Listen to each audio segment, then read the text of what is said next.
rasa bertuah kerana Perak ni ada banyak tanah-tanah bekas lombong yang boleh dibangunkan sebagai large scale solar farm. Dan hari ini kita menandatangani satu perjanjian komitmen untuk melabur di Perak. Dan dalam tahun ini kita jangkakan pelaburan kita sebanyak 150 juta lah. Kita ada satu solar farm 30 megawatt yang akan dibina. Dan kita ada satu lagi small hydro yang juga dalam pembinaan. InsyaAllah tahun depan kita akan melabur lagi. Kita akan bina di kawasan Batang Padang di Perak, dekat dengan bidang. Itu yang baru. Okey, kita ada pengalaman di beberapa negeri untuk membangunkan projek solar ni.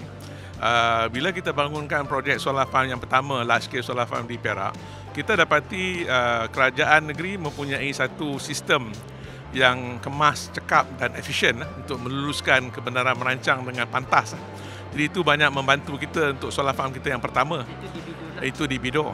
Jadi oleh kerana galakan yang baik dan kita dapati pihak Yang Amat Menteri Besar pun membantu dan paling kuat sekali ialah NCIA lah. NCIA banyak mempunyai peranan sebagai facilitator untuk memastikan segala proses-proses kelulusan permit itu dapat dalam masa yang ditetapkan. Maka itulah kita datang sekali lagi ke Perak untuk melabur satu lagi solar farm 30 megawatt yang lebih kurang dalam 6 km daripada site kita yang pertama. Kebetulan kita di situ dan kita ada tanah-tanah bekas lombong yang sesuai untuk kita bangunkan sebagai ini. Dan falsafah kita ialah kita nak bangunkan solar farm ni menggunakan tanah-tanah yang tak ada nilai. Kita bawa masuk value added, kita add value pada tanah yang tak ada nilai itu. Jadi dengan begitu pihak berkuasa tempatan dapat menjana cukai taksiran yang lebih tinggi. Pejabat tanah pun kita boleh bayar cukai tanah yang lebih tinggi sebab semua tu dah pun diambil kira dalam financial model yang kita kemukakan kepada Kementerian Tenaga. Daripada situlah kita rasa di kawasan Batang Padang tu kita kebetulan yang kita fasih di situ, peluang pun ada di situ. Jadi apa salahnya kita tambah lagi pelaburan kita di situ. Ya, dalam projek kita yang kedua ni kita jangkakan kaki tangan kita akan peluang pekerjaan sebanyak 400 peluang pekerjaan. Di yang kedua ni, yang pertama dulu kita ada 400 orang. Jadi yang kedua pun kita akan ambil lagi 400 orang untuk bekerja dalam pembinaan projek solar farm ini. Selepas projek solar farm ini siap, kita akan ambil lebih kurang dalam 40 orang. Tapi yang ini semuanya high skill, high pay job.